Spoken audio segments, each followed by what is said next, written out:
حسین voice کے تمام ناظرین کو میری طرف سے السلام علیکم۔ ناظرین کرام، آج سے میں اس چینل میں ایک سیریز شروع کرنے جا رہا ہوں جس کا نام ہے حسین وائس ہسٹوریکل سیریز۔ سامعین کرام، اس سیریز میں مختلف تاریخی واقعات کے بارے میں ویڈیو اپلوڈ کروں گا، خواہ وہ کسی نسل کی تاریخ ہو، خواہ وہ کسی قوم کی تاریخ ہو، یا مختلف ہسٹوریکل ویڈیو میں اپلوڈ کروں گا جس کا آپ کو بہت زیادہ فائدہ ہونے والا ہے، کیونکہ اس سے آپ تاریخ کے بارے میں بہت زیادہ کچھ جان جاؤ گے۔ تو آئیے شروع کرتے ہیں آج کے ایپیسوڈ۔ مزید ڈسکس کرنے سے پہلے فائنلی ہمارے چینل کو سبسکرائب کر دیں تاکہ ایسی مزید انٹرسٹنگ ویڈیو آپ تک بر وقت پہنچتی رہے۔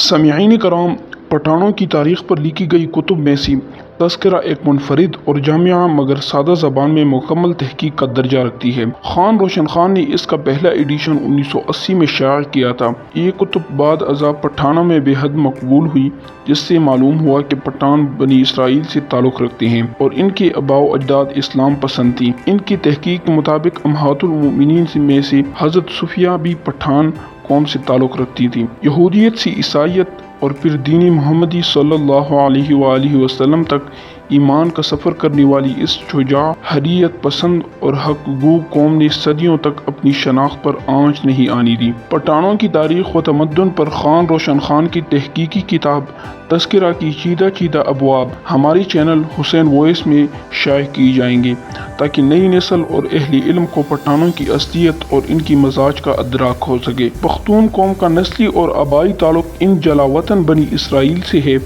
جنہیں اشوریوں اور بابل والوں نے اپنے ہی وطن شام اور اس کے اطراف سے نکلنے پر مجبور کر دیا تھا، اور جن کی آبادیاں مشرق میں نواح بابل کے علاوہ ایران اور خراسان کے علاقوں سے لے کر دریائے سندھ کے وادی تک آرائیوں کے درمیان پھیلی ہوئی تھی۔ یہ قوم پہلے شریعت موسوی اور پھر ہدایت عیسوی پر قائم تھی، اور جب ان تک حضرت محمد صلی اللہ علیہ وآلہ وسلم کی دعوت اسلام پہنچی تو مشرف با اسلام ہو گئے۔ العرض عیسائیت اور یہودیت جس پر یہ لوگ قائم تھی اس تشنگی کو نہ بجھا سکتی تھی جن کو اسلام نے آ کر بجھایا، اور عیسوی اور موسوی تعلیمات کو صحیح جامہ پہنا کر ان کو بائے تکمیل تک پہنچا دیا۔ اسلام کے بدولت ان میں نئی زندگی پیدا ہوئی، اور ماہویہ سوری، شیخ حمید لودھی اور خصوصاً شہاب الدین محمد غوری کی دور اقتدار میں دہشت لود یا بادیہ ایران کے مشرقی پہاڑوں سے مشرق کی طرف دریائے سندھ کے وادی تک اس سارے علاقے پر جہاں جہاں سے ساسانیوں اور تاتاریوں کے غلبہ کی وجہ سے ہجرت کر گئے تھے قبضہ کر کے دوبارہ آباد ہو گئے، اور محمد غوری کی زیر قیادت وہ پنجاب اور سندھ پر بھی قابض ہونے کے ساتھ ساتھ بنگال اور آسام تک بحیثیت حکمران جا پہنچے۔ شام سے جلاوطنی کی مختصراً داستان یہ ہے، ہجرت سلیمان کے وفات کے بعد ان کے بیٹے رجعام کو بادشاہ بنانے کے سلسلے میں بنی اسرائیل کے 12 قبائل اکٹھے ہو گئے اور رجعام کے سامنے اپنی کچھ مطالبات پیش کی۔ رجعام نے ان کی مطالبات کو مسترد کر دیا۔ بنی اسرائیل کے 10 قبیلے اس بات پر ناراض ہو کر چلے گئے اور انہوں نے یربعام کو اپنا بادشاہ بنا لیا۔ انہوں نے اپنی مملکت کا نام اسرائیلیہ رکھا۔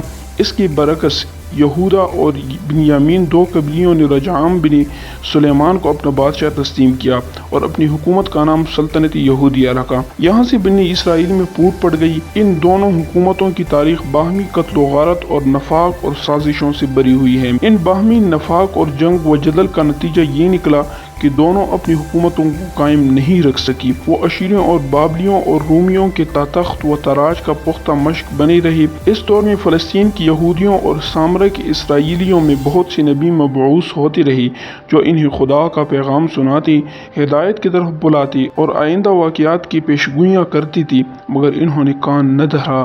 ایک کان سے سنتی تھی اور دوسرے کان سے نکال دیتی تھی۔ بنی اسرائیل ان ایام میں اکثر خدا سے باغی ہو گئے اور تورات کے اطباق سے انکاری ہو گئے، لہٰذا آپس کے اختلاف، جنگ و جدل، اللہ کی نافرمانی اور اس کے دین سے روگردانی کا نتیجہ یہ نکلا کہ 597 میں بابلیوں کے ہاتھوں یہودیہ کی ریاست تباہ ہو گئی، اور اس سے پہلے 721 میں سلطنت اسرائیلیہ اور اس کا مرکزی شہر قرون یا سامریہ اشوریوں کے ہاتھوں تباہ و برباد ہوا تھا، اور اس طرح 1400 سال کے بعد اسرائیل کی دونوں حکومتیں صفحہ ہستی سے مٹ گئیں۔ مناسب معلوم ہوتا ہے کہ اس مقام پر بنی اسرائیل کی تاریخ اور زوال پر ایک سرسری نظر ڈال لی جائے، جس کے بارے میں آپ کو آگاہ کیا جائے گا پٹھان سیریز کے ایپیسوڈ 2 میں، تو اس کا انتظار کیجیے گا۔ تب تک کے لیے ہمیں دے اجازت، ملتے ہیں ایک سیکنڈ ایپیسوڈ کے ساتھ۔